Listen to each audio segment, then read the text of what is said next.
बिस्मिल्लाहिर्रहमानिर्रहीम। Dear students of 9th class Lahore board, last lecture में हमने अपना chapter number 1 states of matter and phase changes मुकम्मल कर लिया था। अब chapter number 2 atomic structure. So 2.1 first topic structure of atom. सबसे पहले देखें एटम क्या है। According to old definition of atom, atom is the smallest particle of matter which cannot be further divided. So Greeks were the first who used the word atom. Basically atom जो है ये एक Greek language का word Atmos से drive किया गया है, which means अनडिविजिबल, मतलब कि जिसको मज़ीद डिवाइड ना किया जा सके, जिसको मज़ीद तकसीम ना किया जा सके। सो इस हिसाब से किसी भी चीज़ का छोटे से छोटा ज़र्रा जिसको मज़ीद तकसीम ना किया जा सके, ग्रीक्स ने उसको एटम का नाम दिया। फॉर एग्ज़ाम्पल, अगर आपके पास एक टेबल है, आप टेबल को तोड़ते हैं, ब्रेक करते हैं, करते जाते हैं और बहुत छोटा कर देते हैं, इतना छोटा कर देते हैं कि वो फर्दर डिवाइड ही नहीं हो सकता, स्मॉलेस्ट पार्टिकल में आ गया, तो उसको उन्होंने एटम का नाम दिया। लेकिन बाद में जो लेटेस्ट रिसर्चेज हुई उनसे हमें पता चला कि एटम का बाकायदा पूरा एक स्ट्रक्चर होता है। इसमें जो है ना वो पूरा एटॉमिक एक स्ट्रक्चर है जिसमें प्रोटॉन, न्यूट्रॉन, इलेक्ट्रॉन और बाकी सारी चीज़ें पाई जाती हैं। सो बाय स्ट्रक्चर जो है एटम के दो हिस्से होते हैं, एक ये सेंट्रल पार्ट कहलाता है और ये बाहर जो है उसके शेल्स या ऑर्बिट्स होते हैं। ये दरमियान वाला जो हिस्सा है इसको न्यूक्लियस कहते हैं और ये जो बाहर वाला हिस्सा है ये एक्स्ट्रा न्यूक्लियर है, ये एक्स्ट्रा न्यूक्लियर पार्ट है और ये न्यूक्लियस या फिर न्यूक्लियर पार्ट कहलाता है। ग्रीक्स ने कहा था कि छोटे से छोटा हिस्सा किसी भी चीज़ की जिसको फर्दर डिवाइड नहीं किया जा सके, लेकिन इसको तो फर्दर डिवाइड कर देते हैं। इसके बाकायदा आगे से दो हिस्से आ गए हैं, एक आ गया उसका न्यूक्लियस जिसको न्यूक्लियर पार्ट और दूसरा एक्स्ट्रा न्यूक्लियर पार्ट कहते हैं। न्यूक्लियस इसके अंदर जो है वो प्रोटॉन और न्यूट्रॉन होते हैं, जबकि इलेक्ट्रॉन जो है ये बाहर अपने स्पेसिफिक पाथ में घूम रहे होते हैं जिनको ऑर्बिट्स या शेल का नाम दिया जाता है। इसके बाद जो अंदर प्रोटॉन, न्यूट्रॉन, इलेक्ट्रॉन्स हैं, इन सब की फिर अपनी अपनी प्रॉपर्टीज़ हैं कि इलेक्ट्रॉन जो हैं ये लाइटेस्ट होते हैं और जो प्रोटॉन है ये तकरीबन 1836 टाइम्स जो है वो एक इलेक्ट्रॉन से हैवी है, बड़ा है, और न्यूट्रॉन जो है आलमोस्ट 1842 टाइम्स एक इलेक्ट्रॉन से बड़ा है। तो हम यूँ कह सकते हैं कि सबसे छोटा जो है ना वो इलेक्ट्रॉन है जो कि बाहर की तरफ रिवॉल्व कर रहा होता है और अंदर जो है वो प्रोटॉन और न्यूट्रॉन पाए जाते हैं। अब बात ये कि हमें इनके जो सब एटॉमिक पार्टिकल्स हैं इनके बारे में कैसे पता चला। तो डिफरेंट साइंटिस्ट आए थे जिसमें कि कुछ जो है वो J Thomson, Joseph John Thomson, ठीक है, ऐसे ही टी शॉन और दूसरे साइंटिस्ट आए। उन्होंने कुछ एक्सपेरिमेंट्स किए, कुछ तजर्बात किए, जिसकी वजह से हमें जो है वो इनके जो सब एटॉमिक पार्टिकल्स हैं, इलेक्ट्रॉन, प्रोटॉन, न्यूट्रॉन्स, इनके बारे में पता चला। उन्होंने क्या किया जे थॉमसन ने कि उसने एक डिस्चार्ज ट्यूब ली। डिस्चार्ज ट्यूब किसे कहते हैं कि ये जो आम आप कह लें कि घरों में लगी हुई ट्यूबलाइट होती है ये, या जो पहले टेलीविज़न आते थे उनके बैक साइड भी इसमें इलेक्ट्रॉन गन होती थी साथ, वो भी इसी की एक एग्जांपल होती है। और जब इस डिस्चार्ज ट्यूब में से हाई वोल्टेज गुजारा जाता है और उसके अंदर एक गैस हो, ठीक है, और वो बड़ा लो प्रेशर यानी कि उसके अंदर से प्रेशर निकाल दिया जाता है। ये प्रेशर तकरीबन 10⁻⁴ टॉर एटमॉस्फेरिक प्रेशर, एक वैक्यूम के करीब करीब उसके अंदर क्रिएट किया जाता है। जैसे ही उसको हाई वोल्टेज दिया जाता है 440 वॉट तक, तो उसने देखा कि कुछ रेज ऐसी हैं जो कि नेगेटिव टर्मिनल से आ रही हैं और पॉजिटिव की तरफ जा रही हैं, नेगेटिव से आ रही हैं और पॉजिटिव की तरफ जा रही हैं।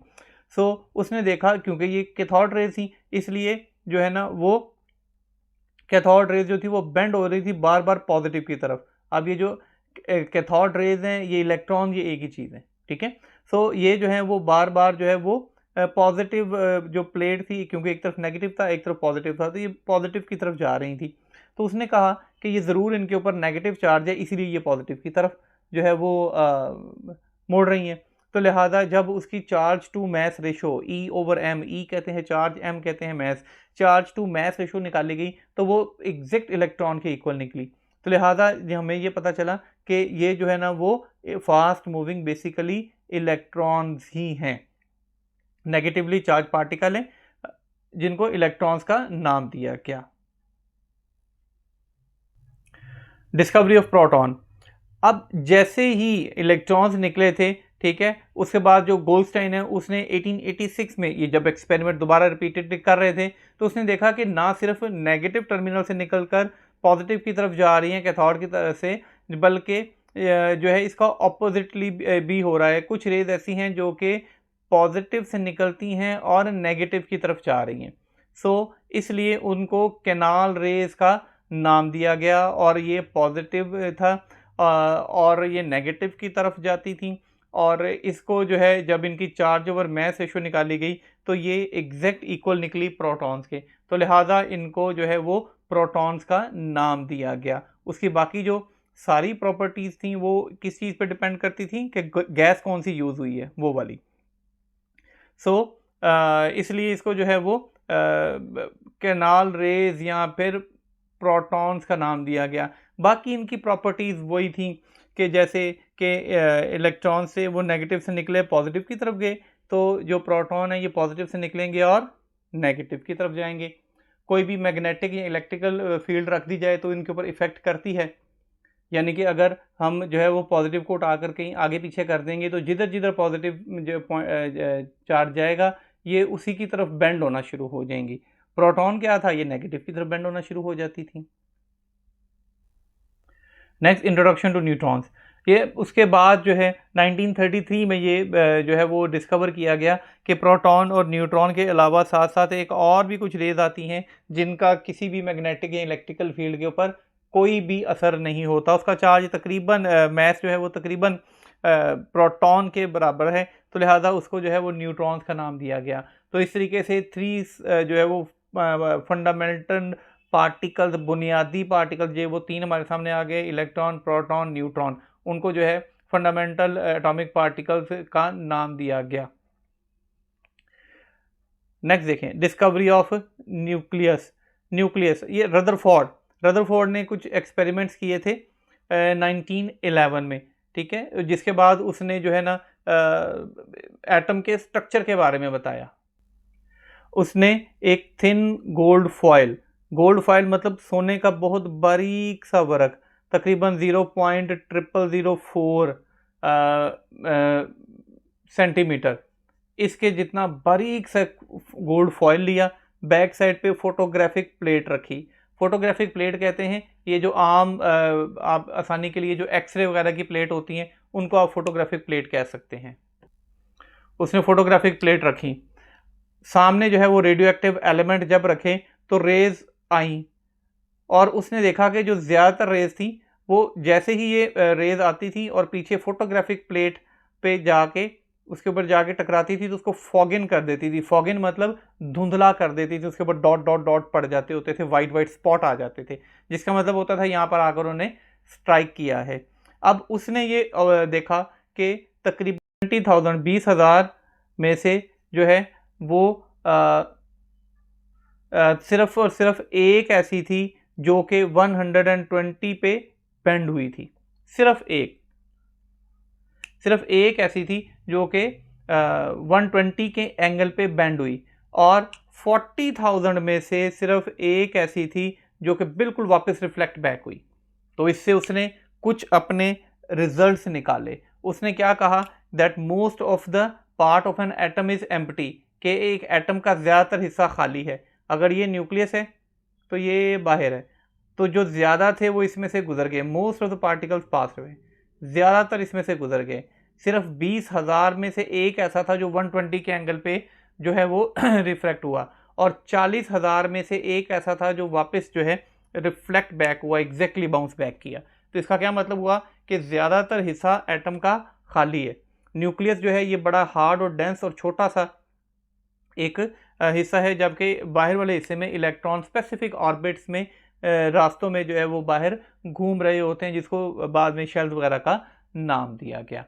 अब ये यहाँ तक उसके ना कुछ चीज़ें ठीक थी, बाकी उसने जो है वो कुछ इसमें गलतियाँ भी थी कि एक ही जो है वो एलिमेंट के तमाम तरह एटम एक जैसे होते हैं, ये भी गलत था। बाद में हमें जो है वो आइसोटॉप्स के बारे में डिस्कवर कर लिया हमने, और भी चीज़ें थी, लेकिन ये चीज़ जो थी वो उसने कुछ इसके स्ट्रक्चर के बारे में सबसे पहले बताया, और आप यूँ कह सकते हैं कि बुनियाद रखी गई सबसे पहले बेस ही उसने डाली थी कि एटम के स्ट्रक्चर के बारे में स्टडी करने को। तो लिहाजा जो यहाँ से हमें रिजल्ट्स निकाले गए तो वो था कि जो इलेक्ट्रॉन है, इलेक्ट्रॉन, दूसरा आता है सब एटॉमिक पार्टिकल प्रोटॉन, और तीसरा हमारे पास था न्यूट्रॉन। जो इलेक्ट्रॉन है ये इलेक्ट्रिकली न्यूट्रल है, इसके ऊपर चार्ज 1.6022 इंटू 10⁻⁻23 कूलम्स है, इसका मैस जो है 9.11 इंटू 10⁻31 किलोग्राम्स है। जो प्रोटॉन है ये पॉजिटिवली चार्ज है और सेम इसके ऊपर इतना ही चार्ज है। अगर सेम नहीं होगा तो एटम जो है वो बैलेंस ही नहीं हो सकता, जितना प्रोटॉन पॉजिटिव है उतना ही नेगेटिव है, जिस वजह से ये बैलेंस है। और इसका जो मैस है वो तकरीबन 1.6732 इंटू 10⁻⁻27 किलोग्राम्स है, ये इसकी निस्बत तकरीबन 1836 टाइम्स हैवियर है। ऐसे ही neutron, no charge, neutral, electrically neutral, कोई चार्ज नहीं। जब चार्ज ही कोई नहीं है तो उसकी अमाउंट भी कोई नहीं, और ये तकरीबन इसके जितने 1.675 इंटू 10⁻⁻27 किलोग्राम, ये तकरीबन बराबर हैं। ठीक है, थोड़ा सा फर्क है। जो एक इलेक्ट्रॉन है वो छोटा है सबसे, जो प्रोटॉन है वो इलेक्ट्रॉन से तकरीबन 1836 टाइम्स हैवियर है, और जो न्यूट्रॉन है वो तकरीबन 1842 टाइम्स हैवियर है। तो तकरीबन इन दोनों का मैथ जो है वो बाकियों का बराबर होता है। अब इसमें जो मिस्टेक्स थी, जो गलतियां थी, 1911 में रदरफोर्ड ने अपना ये एक्सपेरिमेंट किया था, ठीक है, जिसको थिन गोल्ड फॉयल एक्सपेरिमेंट कहते हैं। और इसके बाद इसमें जो गलतियां थी वो बाद में नील बोहर ने 1913 में 2 साल के बाद एक जो है वो इसके बारे में बताया। इसमें यह था कि उसने ये था कि जब कोई हर एक इलेक्ट्रॉन में, जो कहा था नील बोहर ने कि इलेक्ट्रॉन जो है बाहर रिवॉल्व करते हैं, ये इलेक्ट्रॉन बाहर रिवॉल्व कर रहे हैं। अब अगर ये बात है कि अगर इलेक्ट्रॉन बाहर इस ऑर्बिट कर रहे हैं, इलेक्ट्रॉन यूँ घूम रहे हैं न्यूक्लियस के गिर्द, तो इलेक्ट्रॉन एक चार्ज पार्टिकल है और उसको एनर्जी जो है वो आहिस्ता आहिस्ता लूज कर देनी चाहिए। आहिस्ता आहिस्ता उसकी एनर्जी जो है वो लूज होगी, आहिस्ता आहिस्ता कुछ देर के बाद वो क्या करेगा, न्यूक्लियस के ऊपर गिर जाएगा, ये खत्म हो जाएगा। ऐसा नहीं होता, ठीक है। तो लिहाजा ये गलती थी जिसको फिर बाद में बोहर ने ठीक किया था। उसने ये कहा था कि हर एक न्यूक्लियस जो शेल है, ये जो बाहर शेल होते हैं ये, ठीक है, इसके अंदर एनर्जी फिक्स होती है, हर एक इलेक्ट्रॉन की फिक्स एनर्जी है, ये एनर्जी जो है सब के अंदर फिक्स है। जब कोई इलेक्ट्रॉन जंप करता है तो अपने से ऊपर वाले शेल में चला जाता है, अपने से ऊपर वाले शेल में तब जाएगा जब वो एनर्जी को गेन करेगा, जब एनर्जी को जो है वो लूज करेगा तो अपने से नीचे वाले शेल में चला जाएगा। लेकिन हर शेल के अंदर उनकी जो एनर्जी है वो फिक्स होती है। जो सबसे करीब, ये काफ़ी ज़्यादा शेल होंगे, एक न्यूक्लियस है तो जो जिसकी एनर्जी सबसे कम है वो पहले शेल में होगा, जिसकी एनर्जी उससे ज़्यादा है वो उससे अगले शेल में होगा, जिसकी एनर्जी उससे ज़्यादा है वो उससे अगले शेल में होगा, ऐसे अगले से अगले से शेल में। जैसे जैसे एनर्जी डिफरेंस होता जाएगा, ज़्यादा एनर्जी वाले आगे जाते जाएंगे, कम एनर्जी वाले पीछे की तरफ आते जाएंगे। इनके जो शेल्स होते हैं, जो फर्स्ट शेल है इसको के से डिनोट किया गया, सेकंड शेल को एल से, थर्ड शेल को एम से, फिर एन ओ पी और ये सो ऑन चलता रहता है। अब अगर हमने फाइंड आउट करना हो कि नंबर ऑफ इलेक्ट्रॉन्स कितने होते हैं, एक शेल कितने एकमोडेट कर सकता है, उसका फार्मूला होता है 2n का square, where n stand for number of shell. अगर हम जानना चाहते हैं कि पहले शेल में कितने इलेक्ट्रॉन्स होंगे, 2 × 1 का स्क्वायर, 2 × 1 का स्क्वायर 1 तो 2, इसका मतलब है कि k शेल में 2 इलेक्ट्रॉन होंगे। अगर हम जानना चाहते हैं कि दूसरे शेल में कितने हो जाएंगे, k × 2 का स्क्वायर, 2 × 2 का स्क्वायर क्या हो जाएगा, 4, 8, इसका मतलब है k शेल में 2 और l शेल में 8 आ जाएंगे। यही अगर हम तीसरे शेल में मालूम करना चाहते हैं, सो 2 × 9 18, तो तीसरे शेल में 8 होंगे। लिहाजा पहले में जो है वो 2, दूसरे में 8, फिर 18, फिर 32 और 50 और ऐसे ही साउंड चलते जाएंगे, जिसका फार्मूला जो है वो 2n का स्क्वायर होता है। अब ये शेल होते हैं, ठीक है, जैसे मैंने बता दिया आपको पहले कि ये शेल्स हैं हमारे पास, के एल एम एन सारे शेल हैं। अब इन शेल्स के दरमियान में भी शेल्स होते हैं जिनको सब शेल्स कहा जाता है, ठीक है। ये सब शेल्स जो है वो बाकी वैलेंसी और इन चीज़ों के ऊपर भी इन चीज़ का डिपेंड कर रहे हैं। ये जो शेल्स होते हैं ये होते हैं एस, पी, डी, और एफ सब शेल्स होते हैं। SPDF, S के ऊपर मैक्सिमम 2 इलेक्ट्रॉन हो सकते हैं, P पे 6, D पे 10 और D पे 14। S में 2 मैक्सिमम, 3 नहीं हो सकते, 1 हो सकता है। मैक्सिमम 2 से ज़्यादा नहीं हो सकते। ऐसे ही P में मैक्सिमम 6 से ज़्यादा नहीं हो सकते, 1 हो सकता है, 2 हो सकते हैं, 3 हो सकते, 4 हो सकते, 5 और मैक्सिमम 6 से ज़्यादा नहीं। ऐसे ही D में मैक्सिमम 10 से ज़्यादा नहीं हो सकते, 9, 8, 7 पीछे कुछ भी हो सकता है। F ब्लॉक जो होते हैं, F वाला जो शेल होता है, इसके सब शेल होता है, इसके अंदर मैक्सिमम 14 से ज़्यादा नहीं, 13, 12 इससे नीचे नीचे हो सकते हैं, इससे ज़्यादा नहीं हो सकते। बाकी इसके बारे में टोटल डिटेल जो है वो मैं एक इलेक्ट्रॉनिक कॉन्फ़िगरेशन आपको बनाना सिखा दूंगा, ठीक है। उससे फिर आप जिसकी चाहे इलेक्ट्रॉनिक कॉन्फ़िगरेशन बना लें, फिर आपको पता चल जाएगा कि इलेक्ट्रॉनिक कॉन्फ़िगरेशन कैसे बनाते हैं और एक शेल से में और सब शेल में कितने कितने इलेक्ट्रॉन्स मैक्सिमम वो एकोमोडेट करता है या कर सकता है। Atomic number and mass number. Atomic number कहते हैं नंबर ऑफ प्रोटॉन्स और इलेक्ट्रॉन्स। कोई एक याद रख लें आप कि किसी भी एटम में मौजूद प्रोटॉन्स या इलेक्ट्रॉन्स की तादाद उसका एटॉमिक नंबर है और इसको Z से डिनोट किया जाता है। ये Z से या फिर Z से डिनोट करते हैं, वो एटॉमिक नंबर होता है। मिसाल के तौर पे अगर कोई भी एक आपके पास एटम है, उसमें प्रोटॉन जो है फॉर एग्जांपल 8 है, ठीक है, तो 8 प्रोटॉन है तो इसका एटॉमिक नंबर क्या होगा, 8 होगा, क्योंकि इलेक्ट्रॉन भी इसके अंदर फिर 8 ही होंगे। अगर प्रोटॉन 8 है तो फिर इलेक्ट्रॉन 8 है। फिर बाद में वो इलेक्ट्रॉन कैसे चेंज करते हैं, जो उनके रिएक्शंस आते हैं वो कैसे होते हैं, वो फिर बाद में। Next one is atomic number and mass number. अब ये देखें मास नंबर क्या होता है। हमने अभी पढ़ा था एटम के स्ट्रक्चर के बारे में कि एटम का जो बिल्कुल सेंट्रल पार्ट है वो न्यूक्लियस कहलाता है और न्यूक्लियस के अंदर प्रोटॉन और न्यूट्रॉन होते हैं और तमाम तर मास इसी के ऊपर डिपेंड करता है। तो लिहाजा मास नंबर फिर क्या हो जाएगा, मास नंबर हो जाएगा सम ऑफ प्रोटॉन्स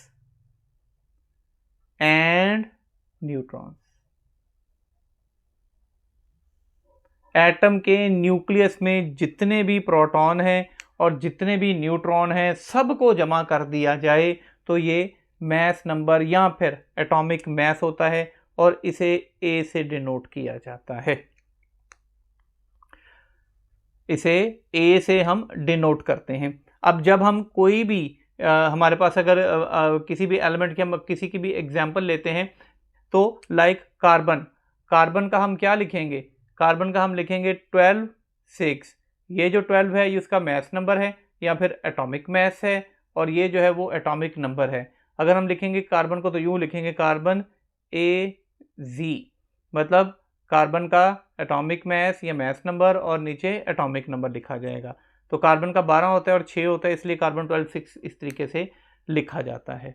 सो अगर हमने जो है वो न्यूट्रॉन का नंबर निकालना हो तो देख लें प्रोटॉन और ये हमें पता है, तो नंबर ऑफ न्यूट्रॉन्स हमारे पास क्या हो जाएगा, A-Z, मतलब मास नंबर में से एटॉमिक नंबर निकाल दें तो फिर वो हमें पता चल जाएगा कि उसमें न्यूट्रॉन्स कितने हैं। तो हम इस तरीके से न्यूट्रॉन्स फाइंड आउट कर सकते हैं। नेक्स्ट देखें isotopes and their masses. Isotopes किसे कहते हैं, अभी हमने पीछे जो है वो एटॉमिक नंबर भी पढ़ लिया और मास नंबर या एटॉमिक मास भी पढ़ लिया। तो आइसोटॉप्स कहते हैं अगर कोई एलिमेंट एक से ज़्यादा इस तरीके से पाया जाए कि उसका एटॉमिक नंबर तो सेम रहे लेकिन मास नंबर डिफरेंट हो जाए, नंबर ऑफ न्यूट्रॉन्स में फ़र्क आएगा, क्योंकि जो एटॉमिक मास या मास नंबर है ये क्या है, सम ऑफ प्रोटॉन्स एंड न्यूट्रॉन्स, यानी प्रोटॉन्स और न्यूट्रॉन को प्लस करने से। तो अगर उसके न्यूट्रॉन्स कम या ज़्यादा हो रहे हैं तो उसका एटॉमिक मास चेंज हो जाएगा। तो लिहाजा अगर कोई एलिमेंट इस तरीके से पाया जाए कि उसके एटॉमिक नंबर सेम लेकिन मास नंबर डिफरेंट हो जाए या फिर एटॉमिक मास डिफरेंट हो जाए तो उसको जो है वो आइसोटॉप्स कहते हैं। फॉर एग्जांपल अगर आप हाइड्रोजन ही ले लें तो हाइड्रोजन 3 आइसोटॉप्स में पाया जाता है, बहुत ज़्यादा सारे ऐसे जिनके पाए जाएंगे।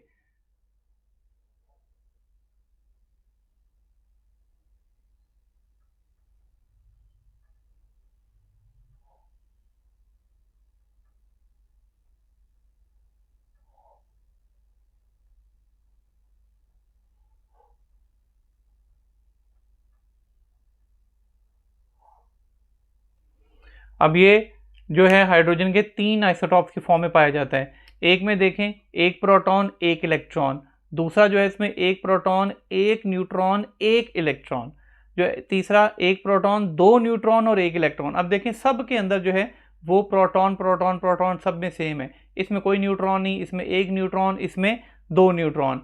तो अगर हम एटॉमिक नंबर लेते हैं, एटॉमिक नंबर, इसका एटॉमिक नंबर लेते हैं, सो ये Z1 जो कि 1 प्रोटॉन है, और जो एटॉमिक मैस है 1, इसका 0 है, 1 + 0 0 हो गया। हम दूसरे की बात करते हैं तो इसका एटॉमिक नंबर जो है वो क्या है, Z = 1, लेकिन A क्या हो जाएगा, sum of proton and neutron, ये 2 हो जाएंगे। ऐसे ही अगर इसकी बात करते हैं तो Z = 1 और A हमारे पास 3 हो जाएगा। अब आप देखें कि सब के एटॉमिक नंबर सेम है लेकिन मैस नंबर डिफरेंट हो रहे हैं, तो ये आइसोटॉप होता है। पहला वाला जो होता है इसे कहते हैं प्रोटियम,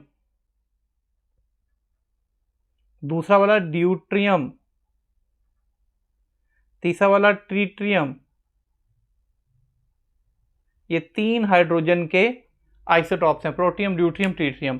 पहले वाले में देखें एटॉमिक जो मैस है वो है 1, दूसरे का है 2, तीसरे का है 3।